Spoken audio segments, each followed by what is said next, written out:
Dans la vie, j'ai deux passions, les cartes à collectionner à l'effigie de Bernard Minet et The Rising of the Shield Hero. Et ça tombe bien parce qu'à défaut d'avoir pu me rendre au concert de l'idole de mon enfance, j'ai tout de même eu la possibilité de me préparer à l'arrivée de la saison 2 de mon animé favori. Ouais, parce que le 6 avril prochain débarque enfin la saison 2 de ce qui est pour moi l'un des meilleurs isekai qui soit. Et du coup, pour ne pas être totalement perdu durant le visionnage de cette deuxième saison, je me suis dit que regarder la première saison une 72e fois pourrait tout à fait être judicieux. Et c'est là qu'une idée m'est venue. Oui, ça m'arrive. Il se peut que, contrairement à moi, d'autres personnes n'aient pas forcément le temps de se refaire les 25 épisodes avant mercredi. Alors pourquoi ne pas aider ces personnes en leur faisant un résumé complet de A à Z de la première saison? Une idée qui, d'après ce que j'ai vu, vous a pas mal plu. Alors sur ce, trêve de bavardage et redécouvrons ensemble l'histoire du héros au bouclier.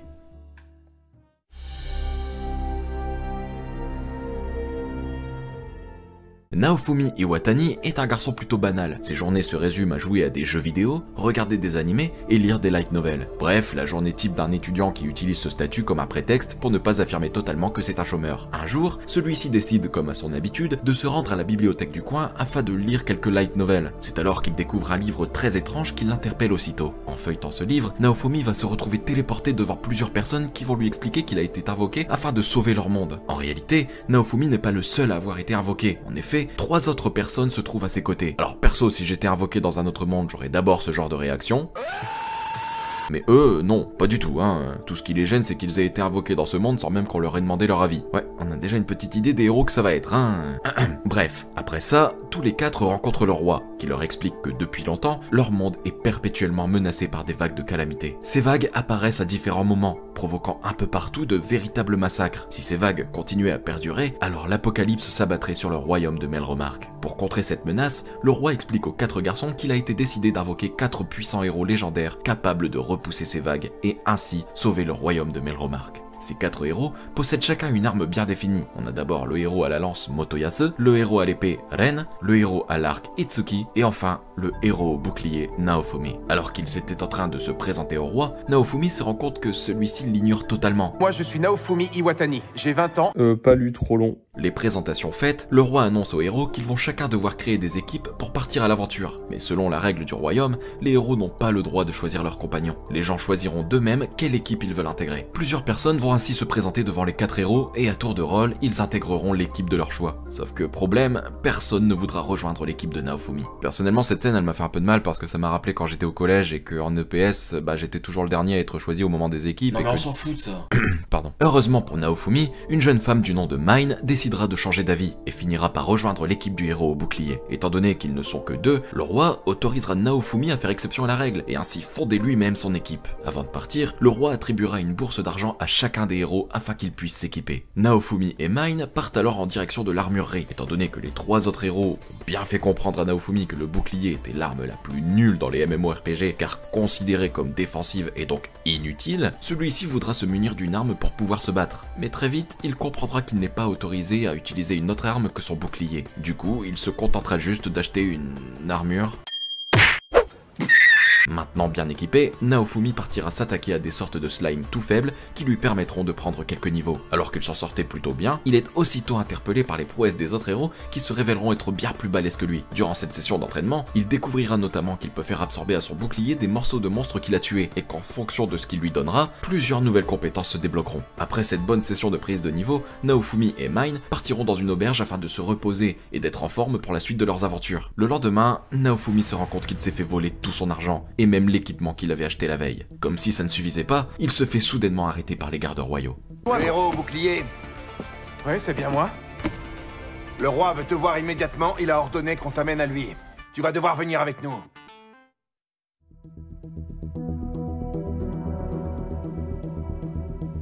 Ne comprenant pas ce qu'il se passe, Naofumi est amené devant le roi, où il découvre que Mine l'accuse de l'avoir agressé pendant la nuit, et que pour s'en sortir, elle a dû faire appel à Motoyase, le héros à la lance. Bien évidemment, Naofumi comprendra qu'il s'est fait trahir par Mine.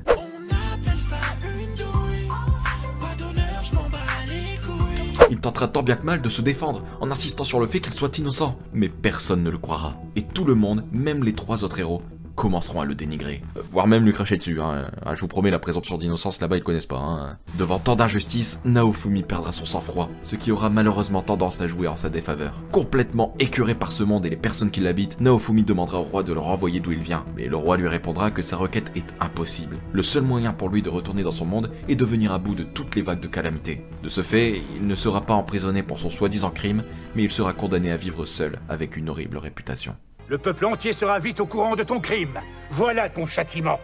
Ne crois pas que tu pourras mener une vie décente dans mon royaume. À partir de ce moment, Naofumi changera complètement. Il va commencer à ressentir une profonde haine envers ce monde. Mais contre toute attente, c'est cette haine qui va le rendre plus fort. Il ne va plus se laisser marcher sur les pieds. Il va même jusqu'à imposer ses propres règles aux marchands qui essaieront de l'arnaquer. Bien décidé à combattre seul, il va également acquérir plus d'expérience. Et va notamment comprendre que son bouclier peut changer de forme en fonction des items qu'il absorbe. À cause de sa très mauvaise réputation, les gens vont tenter de l'agresser, et même de le racketter. Mais bon, il ne faut pas oublier que Naofumi est l'un des 4 héros légendaires. Du coup, c'est peine perdue. Fatality. C'est alors que Naofumi sera approché par un marchand très étrange qui lui demandera de le suivre car il pourrait lui faire une proposition très alléchante. Bon, alors perso, un mec comme ça qui me demande de le suivre dans une ruelle très sombre la nuit, j'y vais pas. Non, c'est forcément un imposteur. Un imposteur. Dis-moi, tu trouves ça marrant, sale fils de p***? Cet homme est en fait un vendeur d'esclaves et proposera à Naofumi de lui en vendre un. Il précisera notamment aux héros au bouclier que les esclaves, à cause du sceau magique qui les lie à leur maître, ne peuvent les trahir. Cette particularité intéressera immédiatement Naofumi, qui, possédant avant tout une classe défensive, est obligé de trouver quelqu'un qui se battra pour lui. C'est alors que son intérêt va se poser sur une très jeune semi-humaine qu'il décidera d'acheter. C'est décidé. Hein? Je vous achète celle-ci.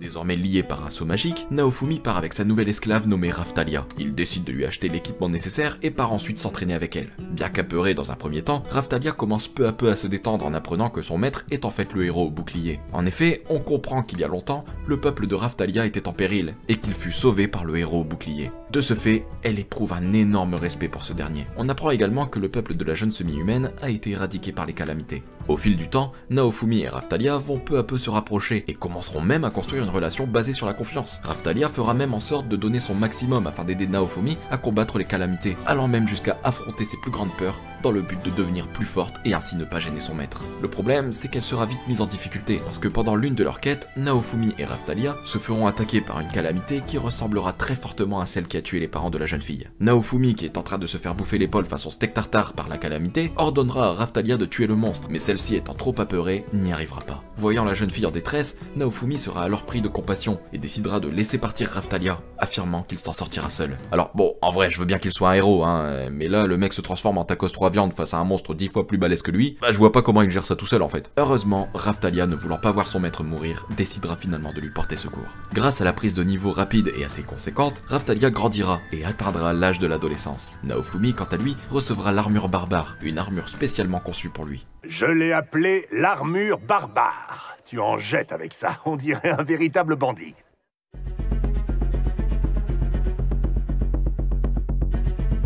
De retour au château, Naofumi va découvrir l'existence du sablier du dragon, un sablier qui annonce le temps restant avant que la prochaine vague de calamité n'apparaisse. Au même moment, il reverra les 3 autres héros, mais Naofumi ressent toujours un profond mépris pour eux, et décidera de les ignorer malgré les mots durs qu'ils auront à son égard. Quelque temps après, les 4 héros et leurs équipes sont téléportés à l'endroit où la vague de calamité se manifeste. Tandis que Motoyasu, Ren et Itsuki se précipiteront pour aller tuer les monstres, Naofumi et Raftalia, eux, décideront de partir sauver les villageois dans le village d'à côté. Bien qu'ils détestent ce monde qui était odieux avec lui, Naofumi n'en reste pas moins un héros, et de ce fait, mettra tout en œuvre pour protéger les villageois en détresse face aux calamités meurtrières qui s'abattent sur eux. Voyant toute la volonté de Naofumi quant à sauver le village, les villageois décideront de lui venir en aide, mais les calamités étant trop nombreuses, ces derniers ne lui seront d'aucune utilité. Ah bah en même temps, si déjà lui il arrive pas à venir à bout de plusieurs monstres avec un bouclier légendaire, bah c'est pas un grouillot muni d'une fourche qui va pouvoir faire un truc, hein. Quand tout à coup, une puissante attaque s'abattra sur le village. Cette attaque provient en fait des gardes royaux, qui, en essayant de se débarrasser des calamités, essaieront également de viser Naofumi. Malgré leur arrogance, Naofumi sauvera de justesse les gardes royaux d'une mort certaine, ce qui lui attirera la sympathie de quelques-uns d'entre eux. Aidons le héros au bouclier, formation phalange! De leur côté, les 3 autres héros montreront des qualités au combat remarquables et parviendront à repousser toutes les calamités. La vague ayant été complètement repoussée, les villageois remercieront Naofumi et Raftalia de leur avoir sauvé la vie. Les trois héros recevront alors de nombreuses éloges pour leur triomphe. Naofumi sera quant à lui totalement ignoré. Enfin, jusqu'à ce que Motoyasu vienne le défier après avoir appris que Raftalia était une esclave, voulant ainsi la libérer de son sceau. Ouais bon, lui il a le syndrome du héros alors qu'en fait pas du tout, hein. C'est juste un bon gros relou quoi. Bien évidemment, Naofumi refusera ce duel, mais le roi, lui ordonnera de l'accepter, prenant Raftalia en otage. Naofumi, très énervé, acceptera. Si je gagne, t'as intérêt à me la rendre. Le duel commence alors, et tous sont impatients de voir Naofumi perdre, mais le jeune garçon se bat vaillamment, et arrive même à tenir tête à Motoyasu au moyen de subterfuges ingénieux. Coucou. Voyant Motoyasu en difficulté, Mine interviendra en attaquant Naofumi à l'aide de sa magie, et Naofumi perdra le duel. Naofumi accusera Mine d'avoir triché, mais bien évidemment, personne n'y croira. À partir de ce moment, il comprendra que Mine est en fait la fille du roi, et que depuis le début, tout était un coup monté visant à le faire souffrir et le discréditer aux yeux de tous. Ayant perdu le duel, Raftalia sera libérée de son sceau d'esclave. Naofumi verra en ce geste une nouvelle trahison, et une fois de plus, perdra complètement pied.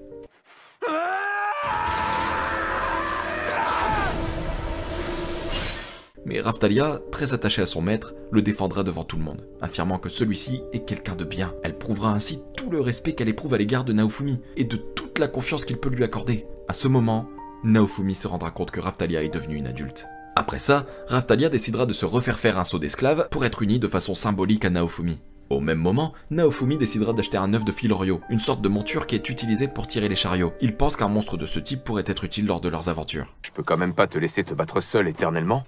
Un monstre pourra prendre le relais de temps en temps et te soulager un petit peu. Je peux très bien me débrouiller toute seule.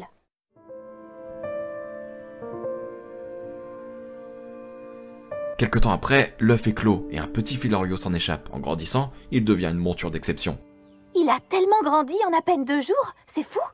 Pendant ce temps, Motoyasu est nommé seigneur régent de la région que Naofumi avait sauvée lors de la dernière vague de calamité. Avec ce nouveau titre, Motoyasu met en place une taxe ahurissante, appauvrissant ainsi tous les villageois. Naofumi, présent à ce moment-là, s'y opposera. Mine proposera alors un nouveau défi au héros au bouclier. S'il gagne, la taxe sera annulée. Mais s'il perd, alors il n'aura pas son mot à dire. Naofumi acceptera d'aider les villageois en échange d'une récompense. Malgré de nombreuses tricheries à son égard, Naofumi gagnera le duel. Grâce à cette victoire, il obtiendra un chariot et un pass de marchand, capable de le laisser passer dans n'importe quelle ville sans avoir de taxe de passage à payer. Plus tard, le Filorio de Naofumi se transformera en une petite fille. Il comprendra alors que cette petite fille, qu'il nommera Philo, est en fait la reine des Filorios. Maître Naofumi, qui est cette fille? Comment tu veux que je le sache? On va manger, je meurs de faim.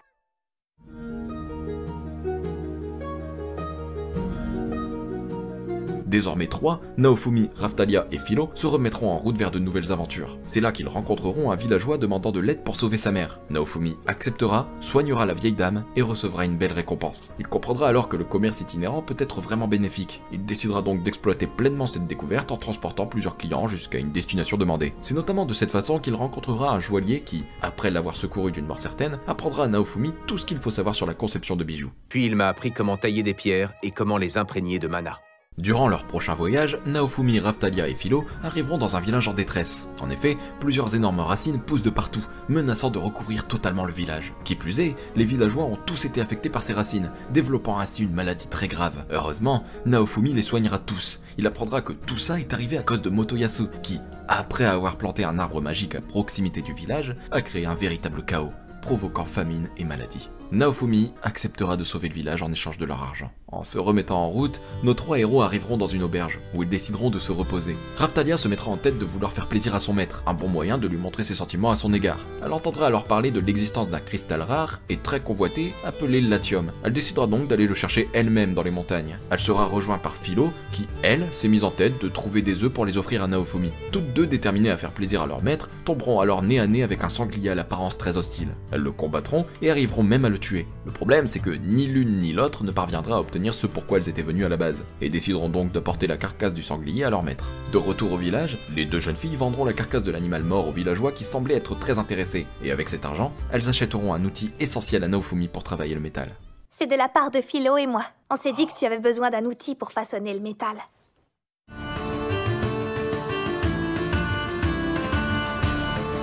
Désormais bien reposés, Naofumi et son équipe se remettront en route. C'est alors qu'ils arriveront dans un village condamné par une violente épidémie. Encore une fois, Naofumi décidera de soigner tous les habitants malades et apprendra que cette épidémie a été causée par Ren, le héros à l'épée. En effet, après avoir terrassé un monstre dans la montagne située juste à côté du village en question, celui-ci a laissé la carcasse de sa proie pourrir sur place, répandant ainsi une violente épidémie. Naofumi décidera alors d'aller lui-même se débarrasser du cadavre du monstre afin de stopper l'expansion de l'épidémie. Mais une fois sur place, il se rendra compte avec stupeur que le dragon s'est transformé en zombie. Alors qu'elle combattait vaillamment, Philo se fera bouffer par le dragon, ce qui provoquera une très grande colère chez Naofumi, qui laissera exploser toute sa haine. Et là, je vous avoue que c'est plus le même gaillard. Contrairement à moi et mon incapacité face à Agil dans Elden Ring, Naofumi arrivera à bloquer les attaques du dragon sans aucun souci. Avec cette colère libérée, Naofumi deviendra plus puissant. Il perdra totalement le contrôle de lui-même et montrera des capacités hors normes. Il n'aura qu'une pensée, tuer, tuer, tuer tout le monde. Mais heureusement, il sera sauvé grâce au pouvoir de l'amitié de Raftalia. Le problème, c'est qu'en voulant le sauver, Raftalia subira de nombreuses brûlures qui l'affaibliront énormément. À ce moment-là, Naofumi se rendra compte que Philo n'est en fait pas morte. Alors qu'elle était à l'intérieur du dragon, elle en a profité pour le tuer de l'intérieur. Elle raconte également avoir ingurgité un étrange cristal violet qui se trouvait à l'intérieur du dragon. La quête étant terminée avec succès, Naofumi demandera aux villageois de soigner Raftalia. Le problème, c'est qu'au vu de ces très violentes brûlures, les villageois ne pourront rien faire. De son côté, Philo donnera un échantillon du cristal trouvé à l'intérieur du dragon à Naofumi, qui décidera de l'absorber à l'aide de son bouclier. Mais son niveau étant trop faible, il ne pourra l'exploiter pleinement. Naofumi comprend à ce moment-là qu'il veut à tout prix protéger ses deux disciples, que malgré ce qu'il pense, il est très attaché à elle. Avec toute cette émotion, Raftalia lui demandera alors si elle peut dormir avec lui, mais Naofumi refusera. Est-ce que pour cette nuit, tu serais d'accord de rester dormir avec moi? Je me disais que je pouvais faire cette demande juste pour cette fois. Philo, dors avec Raftalia ce soir.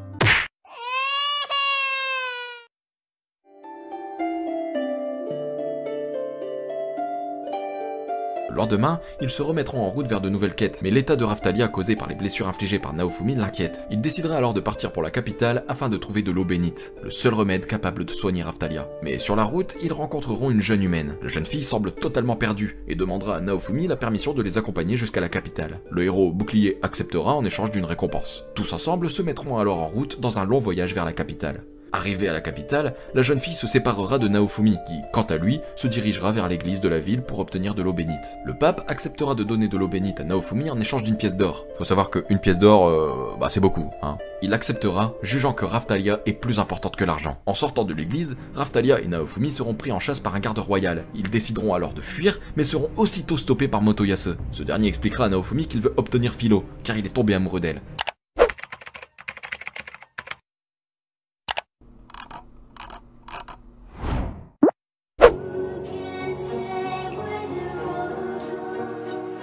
Alors que le combat était sur le point d'être officialisé par Mine, la jeune fille que Naofumi a escortée jusqu'à la capitale un peu plus tôt s'interposera, refusant que ce duel ait lieu. Cette fille est en fait la sœur de Mine. Nommée Melty Q Melromark, elle est la deuxième princesse du royaume et la première héritière au trône. On comprend alors que Melty est en fait en mission, une mission donnée par sa mère qui consiste à faire en sorte de cesser toute discrimination envers le héros au bouclier. Mais Naofumi, nourrissant une véritable haine pour la famille royale de ce monde, refusera de l'écouter et l'enverra même balader. Après ça, le garde qui pourchassait Naofumi à leur sortie de l'église réapparaîtra avec plusieurs autres membres de l'armée royale. Tous demanderont pour intégrer l'équipe du héros au bouclier, jugeant sa façon de se battre et ses principes comme étant tout à fait honorables. Naofumi acceptera à une condition, qu'ils achètent son collier pour 150 pièces d'argent. Personnellement, je m'en branle du moment que je fais plein de thunes. Oui, je suis un enculé. J'aime énormément l'argent. Pendant que les gardes essaieront de réunir l'argent afin d'acheter le collier en question, Naofumi apprendra de son côté que Raftalia et Philo sont aptes à changer de classe. Mais pour ce faire, ils devront se rendre au tablier du dragon. Le problème, c'est qu'un changement de classe coûte 15 pièces d'or par personne. Enfin, ça c'est ce que dit la fidèle à Naofumi, hein. Alors que Naofumi acceptera de faire évoluer Raftalia, une autre fidèle arrivera pour dire qu'en fait, il n'est pas possible de faire évoluer l'équipe du héros au bouclier. Heureusement, Naofumi apprendra qu'il existe plusieurs sabliers du dragon dans le monde, et que de ce fait, il pourrait aller faire évoluer les classes de Raftalia et Philo là-bas, mais malheureusement, impossible d'y aller avant la prochaine vague. Ils se remettront donc en route afin de prendre plus d'expérience avant que la prochaine vague ne survienne.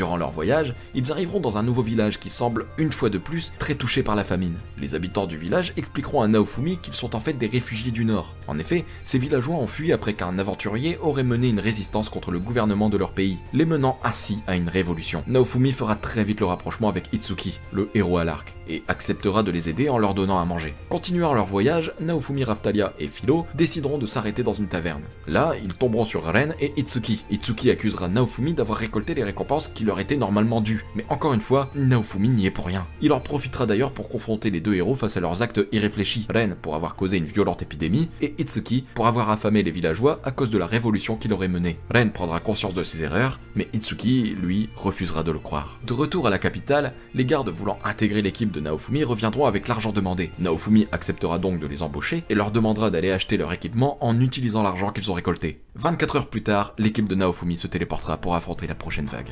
Comme lors de la première vague, Naofumi et son équipe se contenteront d'abord sur le fait de sauver les villageois en détresse. Mais les monstres étant trop nombreux, il décidera alors d'aller tuer le principal monstre des calamités afin de mettre un terme à la vague avant qu'il ne soit trop tard. Sur le champ de bataille, Naofumi retrouvera Itsuki qui lui dira que les deux autres héros sont montés à bord d'un bateau flottant. Naofumi les rejoindra et parviendra à faire apparaître le dévoreur d'âmes pendant que les deux autres se chamailleront. Pour la première fois, les 4 héros combattront ensemble, mais Naofumi montrera clairement qu'il est le plus apte à venir à bout du dévoreur d'âmes, notamment grâce à l'aide de Raphtalia et de Philo. Étant donné qu'il manque de temps, Naofumi n'aura pas d'autre choix que d'utiliser le bouclier du Kuru, le bouclier qu'il avait utilisé pour combattre le dragon zombie.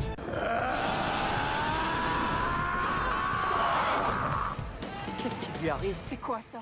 Mais en l'activant, il ressentira toute la volonté de se venger du dragon zombie qu'il a absorbé auparavant. Son apparence changera complètement, laissant éclater toute sa haine. Philo, quant à elle, sera également affectée par cette métamorphose, ayant ingurgité une partie du cristal qui se trouvait à l'intérieur du dragon zombie. Au vu de la puissance de Naofumi, les autres héros décideront de couvrir ses arrières, afin qu'il puisse terrasser le dévoreur d'âmes. Et Naofumi parviendra à éradiquer le dévoreur d'âmes en utilisant sa nouvelle puissance. À ce moment, une femme très puissante apparaîtra devant les héros. Elle dira s'appeler Glace et de la considérer comme une ennemie. Glace jugera que seul Naofumi est apte à la combattre, désignant les autres héros comme étant ses sous-fifres. Bien sûr, cette appellation ne leur fera absolument pas plaisir et décideront de l'attaquer, mais ils se feront maîtriser en 2 secondes.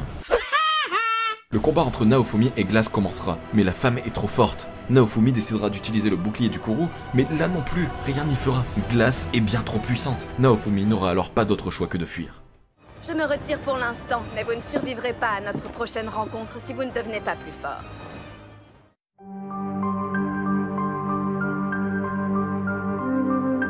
La vague étant désormais terminée, les gardes royaux se présenteront devant Naofumi pour lui ordonner de se rendre au château afin de rencontrer le roi. Naofumi étant obligé d'accepter, se rendra alors à la capitale. Le roi, même si ça lui fait du mal, admettra que Naofumi a fait preuve de prouesse, et lui demandera de lui expliquer comment a-t-il fait pour obtenir toute cette puissance. Naofumi acceptera de lui expliquer, à la condition que le roi se prosterne. Désormais devenu surpuissant, il parviendra même à tenir tête au roi, et le préviendra que s'il s'en prend à lui ou à son équipe, il n'hésitera pas à le tuer. Je protégerai mon équipe jusqu'au bout sans faillir. Vous ne me déroberez plus jamais rien. Essayez donc de vous en prendre à elle. Je vous traquerai partout. Et je vous ferai regretter d'être né. Melty demandera à son père de se réconcilier avec le héros bouclier, mais encore une fois, Mine interviendra, et essaiera même de remettre Melty à sa place. Mais la jeune fille se montrera ferme avec sa grande sœur, affirmant que celle-ci n'a pas son mot à dire, ce qui énervera Mine au plus haut point.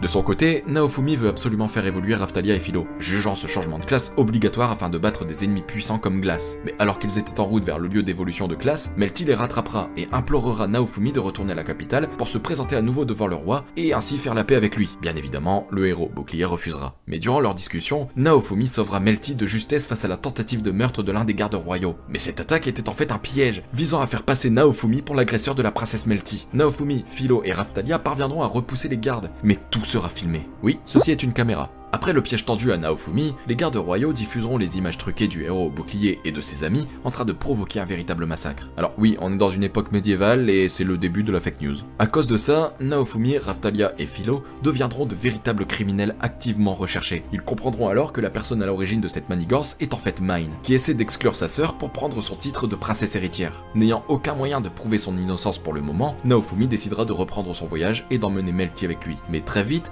ils se feront repérer par Itsuki, Motoyasu et Ren, qui demanderont à Naofumi de libérer la princesse. Bien sûr, Melty tentera de tout expliquer au héros, mais encore une fois, Mine viendra saouler en disant que Naofumi possède un bouclier capable de contrôler l'esprit des gens, et que de ce fait, Melty serait sous son emprise. Ah, je vous jure, j'ai envie de mettre des coups de tête à mon écran à chaque fois qu'elle apparaissait celle-là. Naofumi refusera de laisser Melty aux mains de sa sœur, l'accusant de vouloir la tuer, et de ce fait, il tentera de fuir, mais il sera très vite stoppé par Mine qui lancera de puissants sorts montrant sa volonté de blesser, voire même tuer l'équipe du héros au bouclier. Qu'importe si sa sœur se trouve parmi eux. Ren et Itsuki comprendront alors que quelque chose cloche, et que Mine n'est pas aussi pacifiste qu'elle le prétend. Heureusement, Naofumi, Raphtalia, Philo et Melty parviendront à fuir. À la suite de ça, ils seront accostés par une étrange femme masquée. Cette femme est en fait une agent de l'ombre, une espionne envoyée par la reine. Elle invitera Naofumi à rencontrer la reine.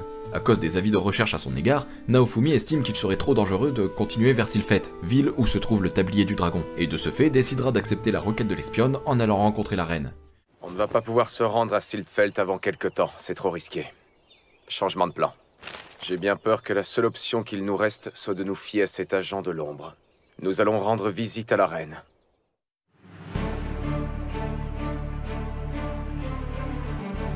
Au cours de leur voyage, ils arriveront alors dans un village de semi-humains. Ce village est en fait le village natal de Raphtalia. Un certain Van Renchnot viendra à leur rencontre. Van est un proche de la princesse Melty, et de ce fait, offrira l'hospitalité à Naofumi et ses amis, refusant de croire les rumeurs affirmant que Naofumi était un criminel. Mais malheureusement, le lendemain, Van sera arrêté pour suspicion d'avoir hébergé le héros au bouclier. Naofumi, lui, parviendra à fuir. De son côté, Melty sera interpellé par Idol Rabier, le souverain de la ville voisine qui est à la recherche du héros au bouclier. Melty affirmera ne pas savoir où se trouve Naofumi, et demandera même à Idol de l'escorter jusqu'à la capitale afin qu'elle puisse révéler toute la vérité à son père. Un peu plus tard, Melty comprendra qu'elle est tombée dans un piège. Idol Rabier n'est pas du tout quelqu'un sur qui on peut compter, et montrera qu'il est même prêt à user de la force pour obtenir ce qu'il souhaite. De leur côté, déterminés à sauver Melty, Philo, Raphtalia et Naofumi parviendront à pénétrer dans l'enceinte de la demeure de Idol Rabier. Ils parviendront à secourir la princesse, et Raphtalia en profitera pour régler ses comptes avec Idol. Ouais, parce que Idol est en fait l'homme qui a torturé durant des décennies le peuple de Raphtalia, leur faisant vivre les pires atrocités qui soient. Raphtalia, bien décidé à tuer Idol Rabier, sera stoppé par Naofumi, qui lui fera comprendre que le tuer ne servirait à rien. Complètement hors de lui après l'humiliation subie par une semi-humaine, Idol attaquera Raphtalia, mais glissera sur le fouet qu'il a laissé traîner et tombera par la fenêtre, mourant sur le coup.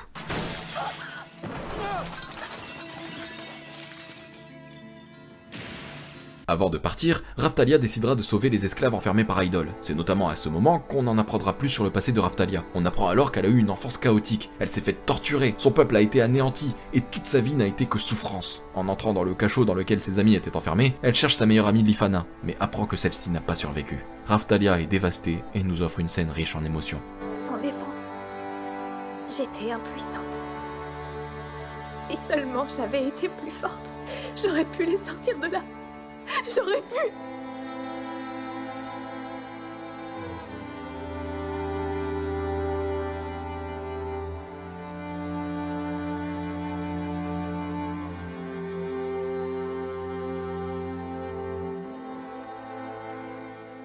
En sortant du cachot, Naofumi découvrira que Idol n'était en fait pas mort. Je l'ai fait exprès de dire que j'étais mort.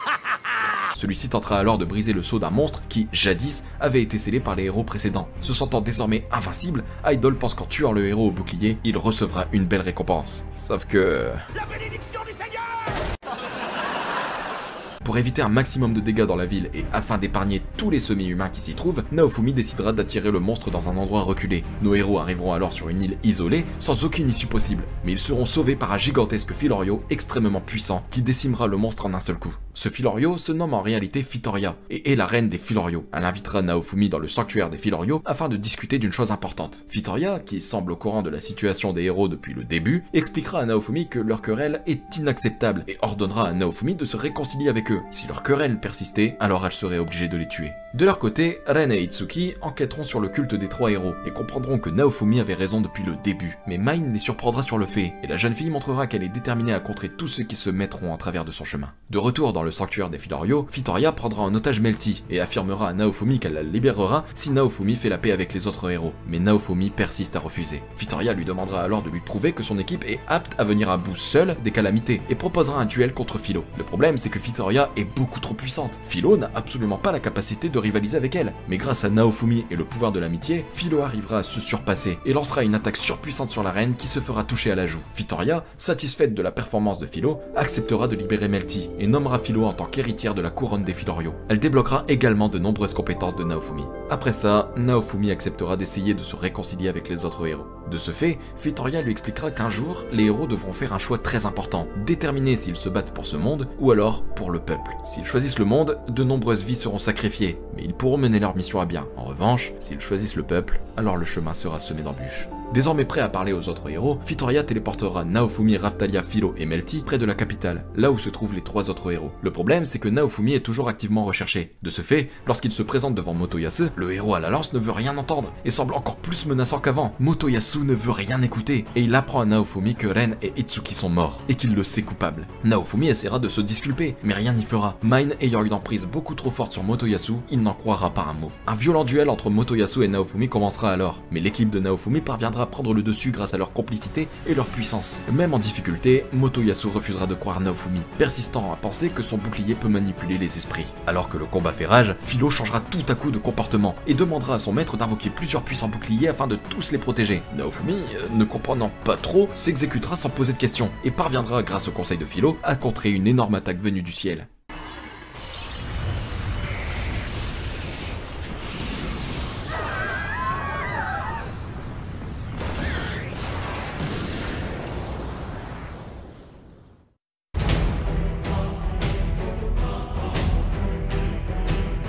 L'attaque provient en fait du pape, qui veut faire payer les péchés des 4 héros ancestraux. Il dira agir au nom de Dieu. Il reproche notamment aux 4 héros de semer le chaos à travers le monde, notamment à cause de leurs erreurs commises au cours de leur périple. Un combat d'une ampleur colossale commence alors. Le pape, possédant une puissance gigantesque grâce notamment au mana transmis par ses fidèles, mais aussi et surtout grâce à la réplique des 4 armes saintes qu'il possède, réunissant toutes les capacités des armes des héros, à savoir la lance, l'épée, l'arc et le bouclier, parviendra à mettre en grande difficulté Motoyasu et Naofumi. Mais alors que le pape allait lancer une attaque dévastatrice qui aurait eu raison des 2 héros, il est aussitôt stoppé par Ren et Itsuki. Je l'ai fait exprès de dire... Ouais, non, c'est bon, on l'a déjà fait cette blague.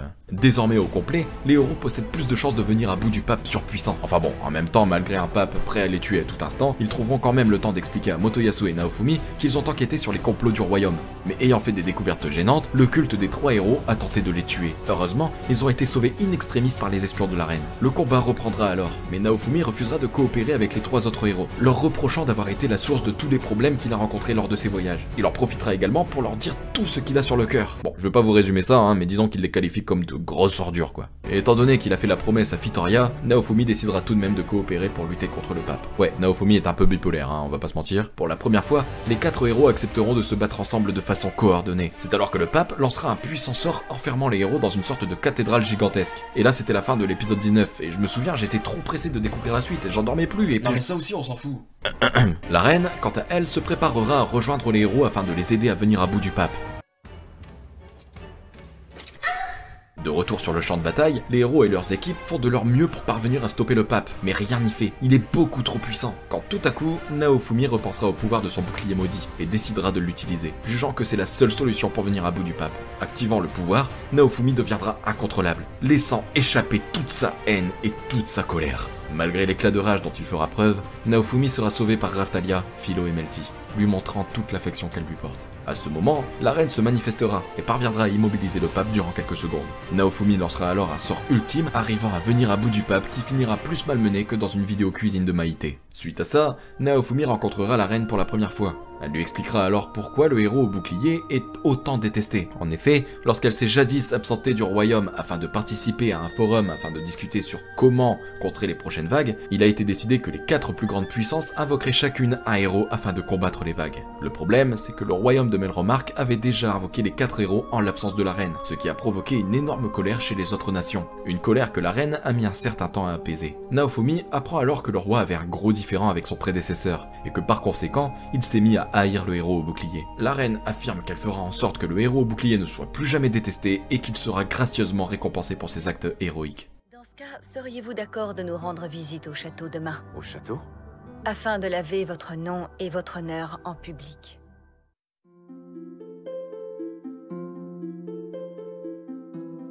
Le lendemain, Naofumi retrouva les 3 autres héros, et le procès visant à laver le héros au bouclier de tous les soupçons qui pesaient sur lui démarra. Afin de mener à bien le procès, Mine se vit affecter un sceau d'esclave. Ainsi, elle ne pourrait plus mentir, et serait forcée de faire face à la vérité. La reine avoua alors que le roi et Mine étaient de connivence avec le culte qui a cherché à tuer les héros. Chaque mensonge de Mine furent ainsi révélés, et Naofumi fut lavé de tout soupçon. La reine les condamna alors à mort, mais lors de la cérémonie d'exécution, Naofumi s'y opposa, et demanda à ce qu'à la place de la mort, on attribue à Mine le nom de Garce, et au roi le nom d'Ordure, gardant ainsi ces noms jusqu'à la fin de leur vie. Après ça, la reine ordonna à ce que le culte des 3 héros soit renommé par le culte des 4 héros, vénérant ainsi les 4 héros de façon équitable. C'est ainsi que le héros au bouclier devint un véritable héros, acclamé de tous. Mon argent, mon honneur et mon respect en tant que héros étaient perdus. Parce que j'étais le héros au bouclier.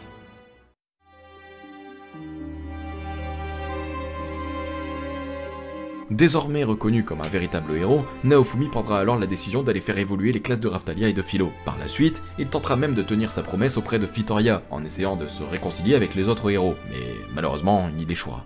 Malgré tout, ils accepteront de donner des informations très utiles à Naofumi, comme la duplication d'armes ou encore la téléportation, des choses utiles qui aideront Naofumi lors de ses prochains périples. La reine expliquera au héros qu'il doit se diriger sur les îles Carmilla, afin de participer à un événement visant à prendre plus d'expérience. En effet, ces îles sont connues de tout aventurier désirant monter en niveau rapidement, mais avant de partir, Naofumi décide de faire un détour dans le village natal de Raftalia, afin qu'elle puisse se recueillir sur la tombe de ses proches. Il y rencontrera notamment 2 aventuriers qui semblent être en mission. Bien que curieux quant à leur identité, Naofumi ne cherchera pas à comprendre plus que ça. Désormais prêts, Naofumi, Raftalia et Philo embarqueront sur le bateau qui les emmènera à destination de l'île. C'est alors qu'ils y feront la rencontre des 2 aventuriers rencontrés plus tôt dans le village natal de Raftalia. Les 2 aventuriers disent s'appeler Lark et Télis, et ne croient absolument pas Naofumi lorsque celui-ci dit être le héros au bouclier. Naofumi acceptera de confectionner un bijou sur mesure pour Télis, et une fois sur l'île fera même équipe avec les 2 aventuriers afin de prendre plus d'expérience. Après avoir pris de nombreux niveaux, Télis et Lark décideront de partir. Naofumi, lui, envisagera de les prendre dans son équipe de façon définitive.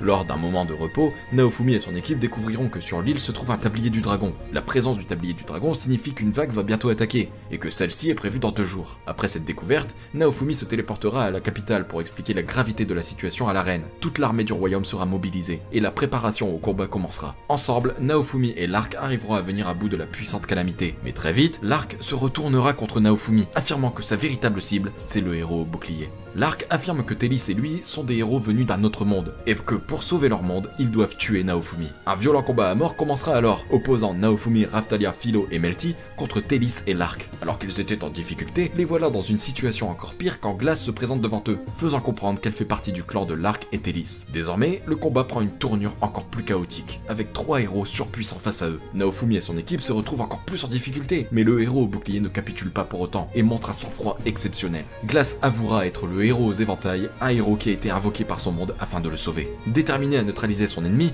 Glace décidera de lancer une puissante attaque qui pourrait la tuer, et Naofumi quant à lui décidera d'utiliser le pouvoir du bouclier maudit, mais grâce à un subterfuge très élaboré. Bon, en fait Naofumi va juste asperger Glace d'un puissant alcool, donc elle sera complètement bourrée et elle n'arrivera plus à se battre. Voilà. La bataille s'arrêtera et les 3 héros de l'autre monde repartiront, stoppant ainsi la vague de calamité. Motoyasu, ça va? La vague, on a gagné. Le fait que Glace, Télis et Lark soient des héros venus d'un autre monde voulant sauver leur monde plus que tout, rend Naofumi très pensif. Il se demande si lui aussi il veut sauver son monde à ce point, s'il serait capable de les tuer lors du prochain combat, et s'il est prêt à sacrifier un monde le jour où il devra choisir. Choisir quel monde sauver et quel monde sacrifier. Est-ce que c'est ça que tu voulais dire, Fitoria?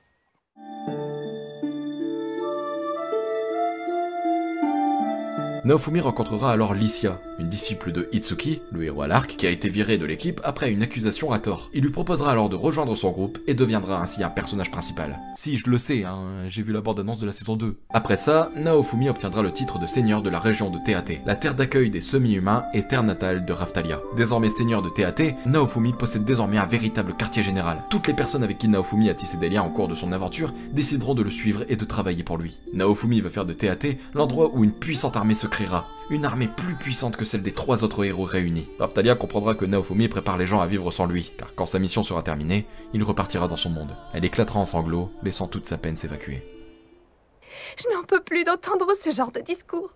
On dirait que tu nous prépares à vivre sans toi et je refuse de penser à ça, tu entends? Mais Naofumi affirmera que pour le moment, il n'a l'intention de partir nulle part, que ce monde a fait de lui un véritable héros. Au début de son voyage, il était considéré comme un déchet, une ordure dont tout le monde se méfiait, un soi-disant héros que tout le monde piétinait sans scrupule. Mais au fur et à mesure du temps, et grâce notamment à sa rencontre avec Raftalia, le jeune homme perdu qu'il était au début est devenu un véritable héros, acclamé et aimé de tous. Aujourd'hui, grâce à son nouveau quartier général, grâce à ses nouveaux disciples qui sont avant tout de vrais amis, Naofumi affirme qu'il s'agit là d'un nouveau départ et non d'une fin. Un départ qui sera voué à sauver le monde et chaque habitant qui s'y trouve. Et c'est ainsi que se termine, pour l'instant, l'ascension du héros au bouclier.